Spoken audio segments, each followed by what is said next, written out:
환매를 원인으로 소유권을 취득하는 경우를 종종 볼 수 있습니다. 문자 그대로 소유권을 넘겼다가 다시 사는 경우를 말합니다.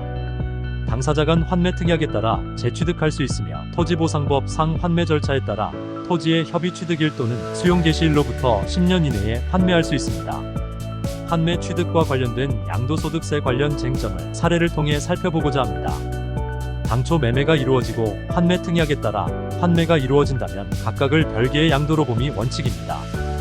A가 환매 조건부로 B에게 양도하였다면 최초 양도분에 대해 양도소득세를 신고 납부해야만 하고 이후 A가 B로부터 재매수하는 시점에 B는 다시 양도소득세를 신고 납부하게 되는 것입니다. 이때 A가 환매로 재취득한 경우 그 취득 시기는 환매대금 청산일과 소유권 이전 등기 접수일 중 빠른 날이므로 주의할 필요가 있습니다. A는 2010년 1월 1일 취득한 토지를 2020년 1월 1일 환매 조건부로 B에게 양도하였고 2023년 1월 1일 재취득하였습니다. A는 환매로 취득한 토지를 2024년 7월 1일 C에게 양도하는 상황에서 토지의 취득 시기는 2023년 1월 1일부터 기산하게 됩니다.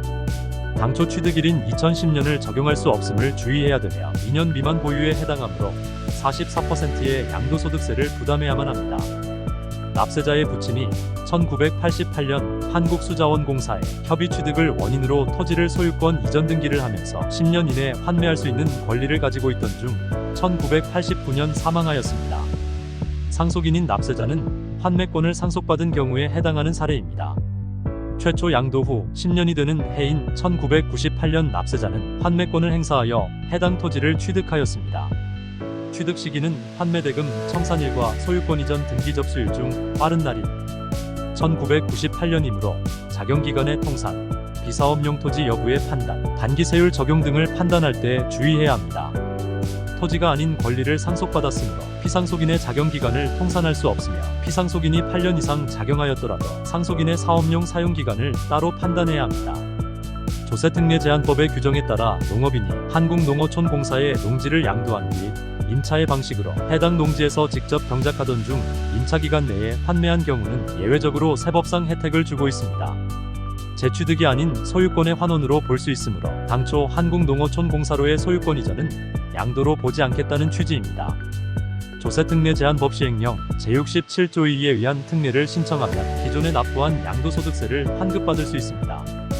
한국농어촌공사로부터 환매로 취득한 해당 농지를 계속하여 재촌작용하다가 양도한다면 취득 시기는 한국농어촌공사에 양도하기 전에 취득 시기가 되고 취득가액 역시 당초의 취득가액이 됩니다.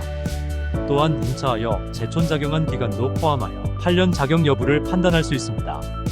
다만 명문 규정이 없음을 이유로 대토감면 규정을 적용할 때는 임차하여 경작한 기간은 합산할 수 없으므로 주의해야 할 것입니다.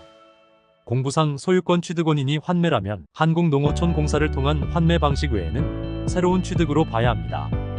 환매로 새롭게 취득한 날이 취득 시기가 되므로 잘못 판단한다면 세금의 차이는 클 수 있습니다.